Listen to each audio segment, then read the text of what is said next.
I'm 35 years old with two siblings. My sister is 29 and my brother's 23.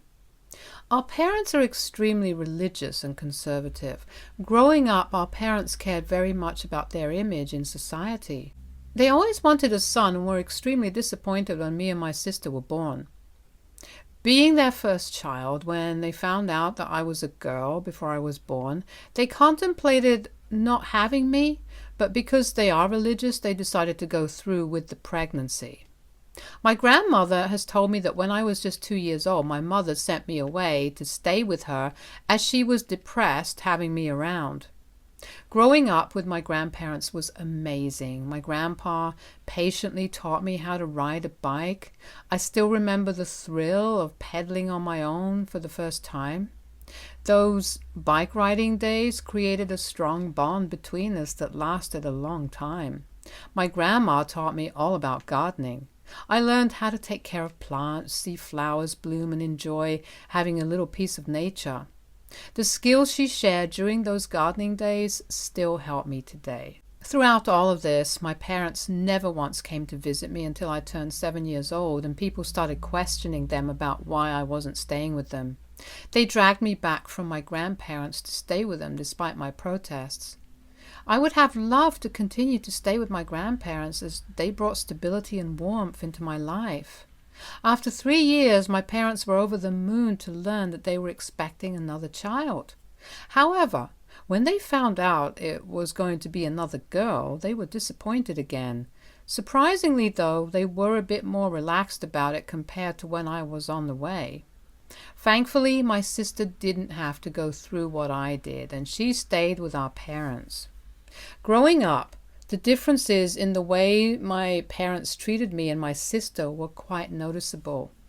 For instance, I was expected to help my mother out with a lot of household chores and responsibilities. It felt like a never-ending list of tasks that I had to complete to meet their expectations. However, when it came to my sister, the rules seemed to be a bit more relaxed. She didn't have the same level of pressure, and my parents were more lenient with her chores. It was like they had learned from their earlier parenting experiences and decided to take a different approach with her. Another example was the way they handled our education. When I was in school, there was immense pressure on me to excel in every subject. My parents had high expectations, and any deviation from top grades was met with disappointment. They enrolled me in various extracurricular activities, pushing me to the best in everything. On the contrary, when my sister started school, the atmosphere was significantly more relaxed. While they still cared about her education, the level of intensity was not the same. They allowed her to explore her interests at her own pace and didn't enforce the same strict rules that I had experienced. The most striking difference, however, was in the way they celebrated achievements. When I achieved something notable, it was often met with a nod of approval or a brief acknowledgement. In contrast, when my sister accomplished something, the whole family celebrated as if it were a major milestone. These differences created a sense of confusion within me. I couldn't comprehend why the same parents could have such contrasting approaches to raising their children. It wasn't easy growing up in an environment where I felt constantly scrutinized while witnessing my sister enjoying a more carefree upbringing. However, I made a conscious effort not to harbor any resentment towards her, as I recognized that my sister wasn't responsible for the parenting decisions made by our parents. Despite these challenges, I remained committed to supporting my sister and being a positive influence in her life. In fact, we managed to maintain a good relationship and have always remained close. 6 years later, everything changed when my brother was born. My parents had a massive feast to celebrate the fact that they finally had a son. Since the day he was born, it was clear that he got special treatment. He had fancy clothes, expensive toys, and a super cool room that was way fancier than what my sister and I had. Our parents really went all out for him, buying the best baby gear like top-notch strollers and an expensive crib. It wasn't just about stuff. Our little brother got way more attention too. Our parents took tons of pictures and videos of him hitting all his baby milestones, but when it came to me and my sister, there was never this much fuss. Even in everyday things, our parents were more involved with him. They never missed a doctor's appointment or a play date, always there for him.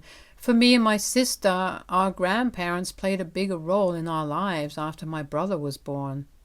This unequal treatment didn't just stop with babyhood. It continued as my brother grew up, shaping the way our family worked and causing some challenges along the way. My brother was exempt from many household chores that my sister and I were expected to handle. Our parents often made allowances for him, excusing him from responsibilities that were an integral part of our daily routine.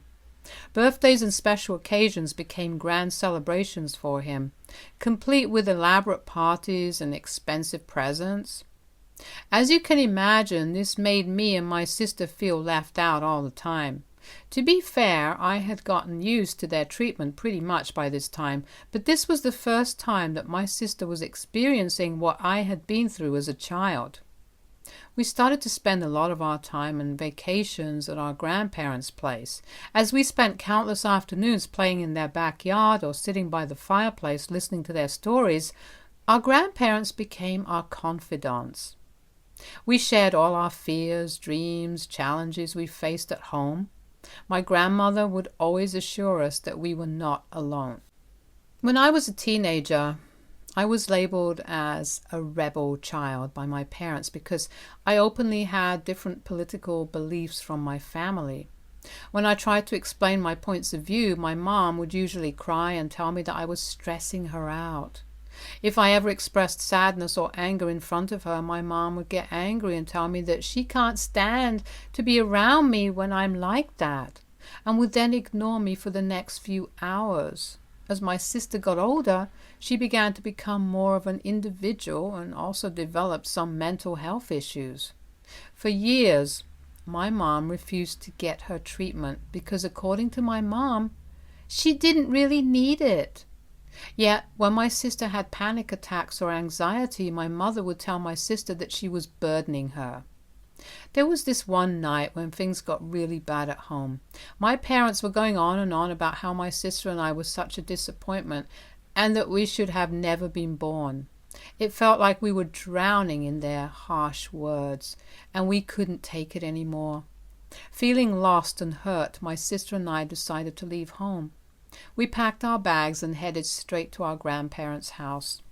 Our parents found out we were at our grandparents' and showed up, demanding us to come back home. My grandmother scolded them for treating us this way, and my dad replied that he provided us with food and a roof to live in, so what more could we want from him?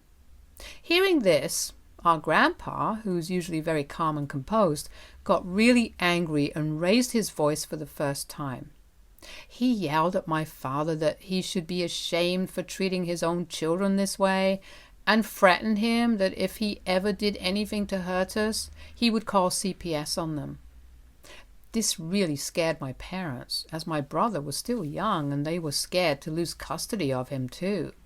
Grandpa continued to defend us by insisting that we deserved better parents than them. I clearly remember him telling my mother that she was his daughter, yet he had never treated her this way. So how could she ever be cruel to me and my sister?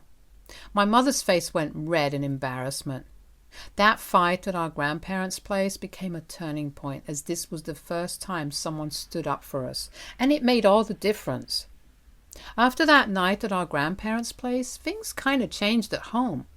Our parents, especially Dad, got a bit scared after what Grandpa threatened him with, so they toned it down a bit. Our brother continued to get extra love, but the constant yelling and punishment for us got a bit less. When I turned 18, I really wanted to go to college, but my parents were super against it, so we had this massive fight. My mom went on about how, as a girl, I should just focus on getting married and having kids. She said guys wouldn't be into a woman with too much education. My dad joined in, making fun of what I would even do with more education. It was a real mess to hear my own parents discourage me from being independent based on my gender. Despite their protests, I went to a 4-year university right away. I had a scholarship due to getting selected for their honors program. This meant that my parents didn't have to pay anything for me. My parents got really angry at me for defying them, but I didn't care. I started to work part-time during college and save money during this time. Living alone in college was a game changer, teaching me the ropes of adulting and giving me a taste of the real world. Balancing books, a part-time job, and my personal life wasn't always a walk in the park, but it sure made me stronger and more self-reliant. Throughout all this, my parents rarely called to check up on me. Eventually, I graduated and got myself a full-time job. I had saved up enough money for my part-time job, so I could move into a flat with roommates. My conversations with my parents became less and less, almost to the point of non-existence. It wasn't just me pulling away. They seemed content with the distance too. The occasional birthdays and holidays went by without much more than a generic greeting. There were times when life hit me hard, job struggles, relationship woes, and my instinct was to reach out to family. But each time I hesitated because I knew they would not care. The idea of going back to that emotional roller coaster with my parents was daunting. Soon it became a conscious choice not to involve them in my life whatsoever. The only person in my family I remained in constant contact with was my sister. When it was her time to go to university, my parents threatened to kick her out if she pursued higher education under their roof, so I offered to take her in. I had to make sure she had the chance to follow her dreams without our parents holding her back. So my sister moved in with me and started attending a local community college. I worked tirelessly to provide for both of us. It wasn't always easy, but I was determined to support her education and help her achieve her goals. During this time, our bond grew stronger, and I found solace in knowing that despite the struggles with our parents, I could create a supportive and encouraging environment for my sister to thrive. When our brother grew up, he didn't face the same struggles as my sister and me. My parents were proud to send him to college.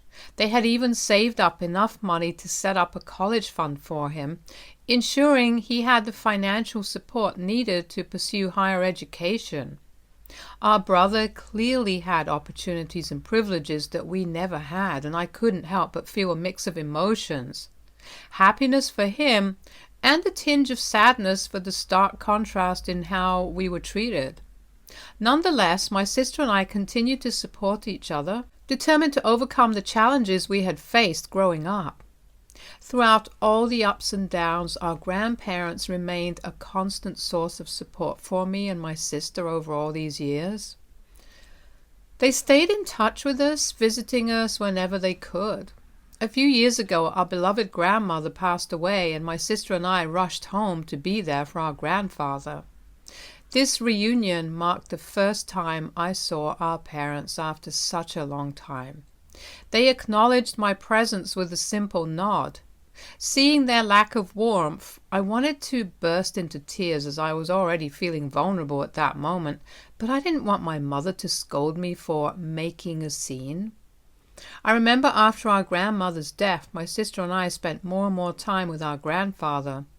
Despite our hectic schedules, we made a conscious effort to be there for him. We would visit him regularly, often sharing meals together or simply sitting on the porch, engrossed in conversations that ranged from childhood tales to more recent happenings. On weekends, we'd dedicate entire afternoons to helping him with household chores or accompanying him to the local park. During one of our shared meals, my grandfather expressed his pride in me for taking care of my younger sister. His words caught me off guard, and I was genuinely surprised by his acknowledgement. He went on to say that having a granddaughter like me made him proud, and he believed I had the potential to change the world someday. Although I understood they were just words, an overwhelming wave of emotions hit me, and tears welled up in my eyes. It had been ages since someone had genuinely appreciated me. Grandpa, with a gentle pat on my head, assured me that my sister was fortunate to have an older sibling like me. The pride shining in his eyes is an image etched in my memory forever. Our brother, who's been the recipient of our parents' preferential treatment, has always maintained his distance, perhaps fearing that our parents would cut him off as they did to us.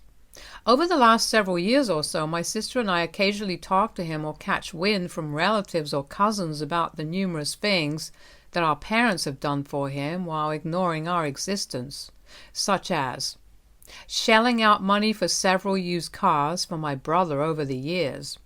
They paid for the deposit on a house so my brother could move out and live on his own.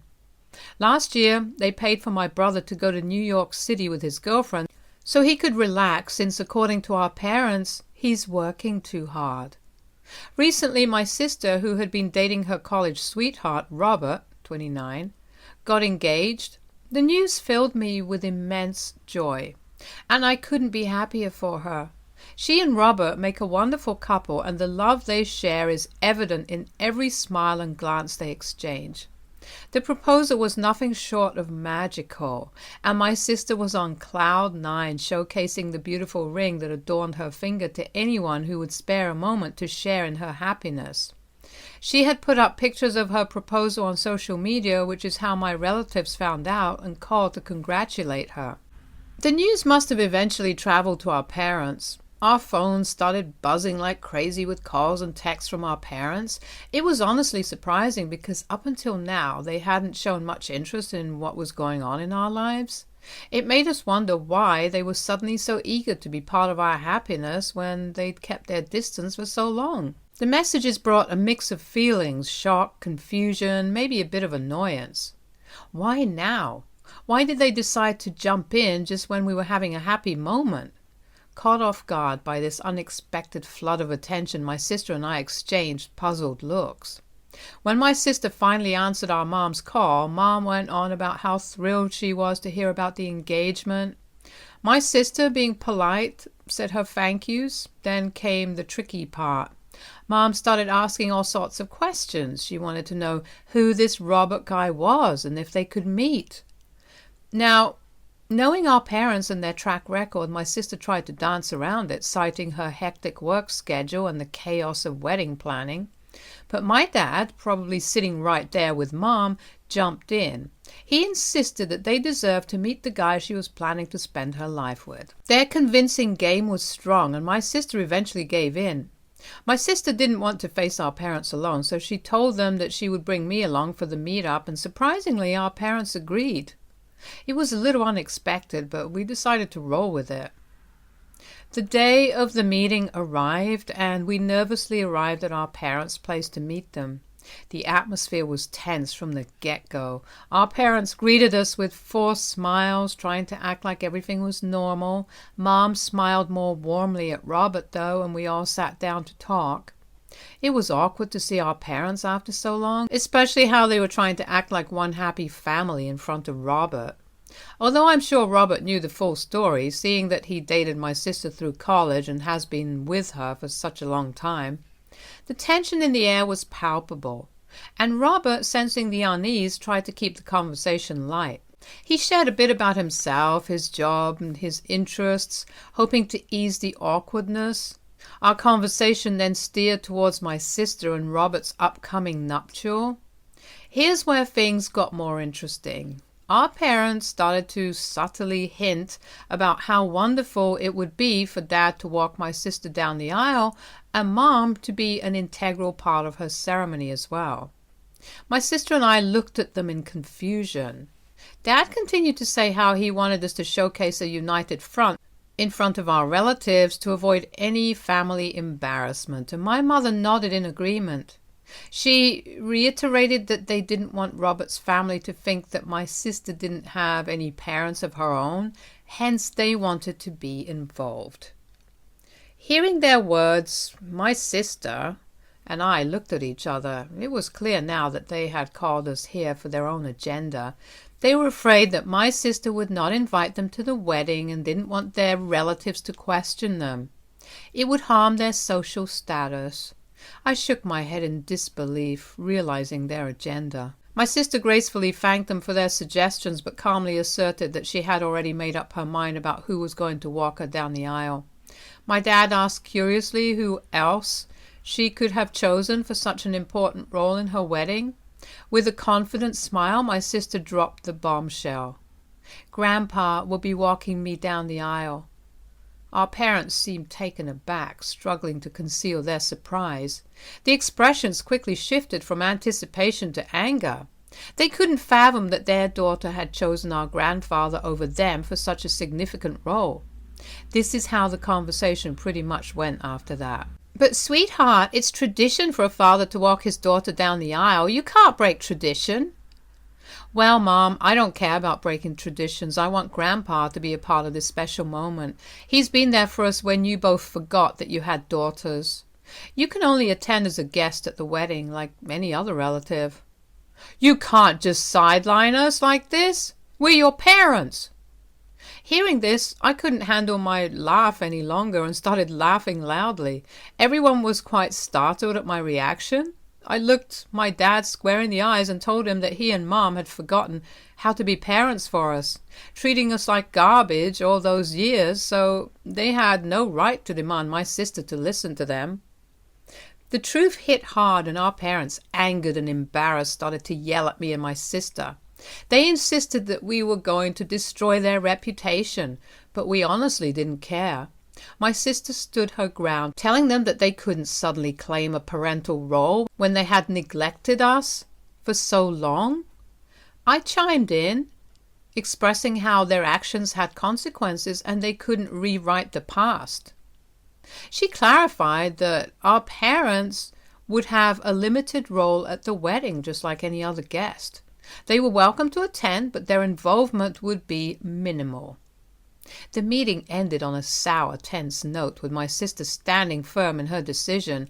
As we left, I couldn't help but feel a mix of admiration for my sister's courage and disappointment in our parents' inability to understand the consequences of their past actions. Since the meeting, we have been hounded by our parents and other relatives that we're being selfish and cruel for not allowing our dad to walk my sister down the aisle. AITA for telling our parents the truth and supporting my sister's decision to let Grandpa walk her down the aisle. Update 1. It's been a few hours since I posted the story, and the support has been overwhelming. To everyone asking about our Grandpa, my sister has informed him about the engagement and he has warmly congratulated her. He still doesn't know about my sister's idea to ask him to walk her down the aisle. We want to be there when we give him the news so we can see his face. We plan on going down to visit him this coming weekend.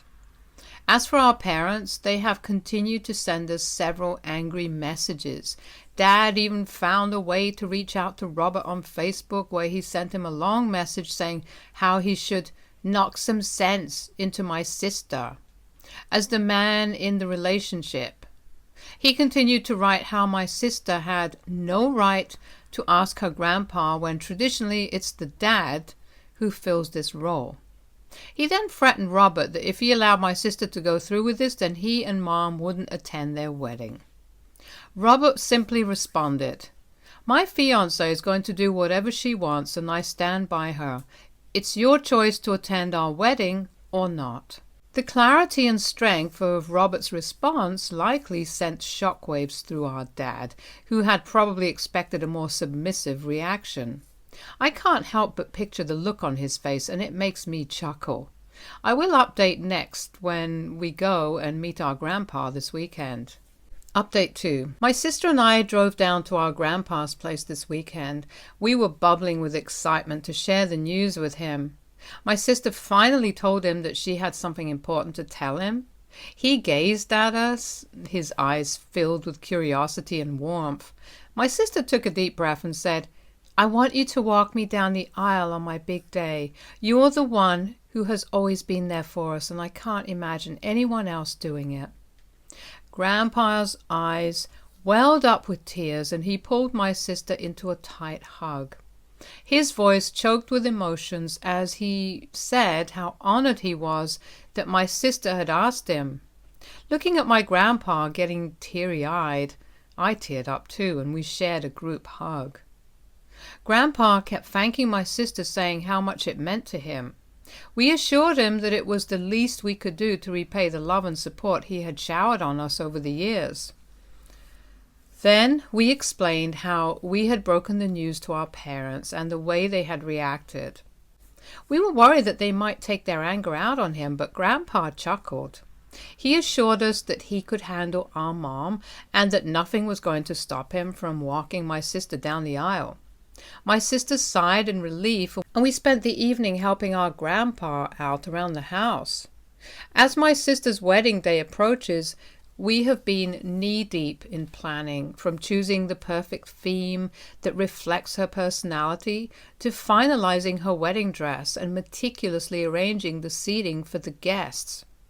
I can't wait to see my beautiful sister say I do to the love of her life very soon. Update 3. It's been 3 months since my last update. I am sorry for the late update, but I have been quite busy with my life. The wedding day arrived, and it turned out to be everything my sister had dreamt of and more. The venue looked stunning as we had anticipated. The guests filled the seats, and an air of joy and anticipation surrounded us. There was a noticeable absence in the ceremony: our parents. In the wake of our decision to limit their role at the wedding, they chose not to attend, a decision we respected. It was a bittersweet moment, realizing that they were missing such a significant event in my sister's life. The ceremony itself was magical. My sister, radiant in her wedding dress, stood with Grandpa by her side. The love and pride in his eyes were palpable as they walked down the aisle together. The decision to have Grandpa play this pivotal role had been the right one, and the joy it brought to my sister was evident. The atmosphere was filled with warmth, laughter, and the shared happiness of everyone present. My sister and Robert exchanged vows, promising a lifetime of love and companionship. The celebration continued into the night with dancing, laughter, and heartfelt toasts. Life has been going smoothly for us since the wedding. My sister and I have made the conscious decision to block our parents so they can't reach out to us anymore with their negativity and drama. We still continue to regularly visit our grandpa whenever we can. The journey hasn't been easy, but as we move forward, the focus remains on building a life filled with positivity and surrounded by those who genuinely care. Hopefully, this is my last update. Stay tuned for more stories from our girl relationships.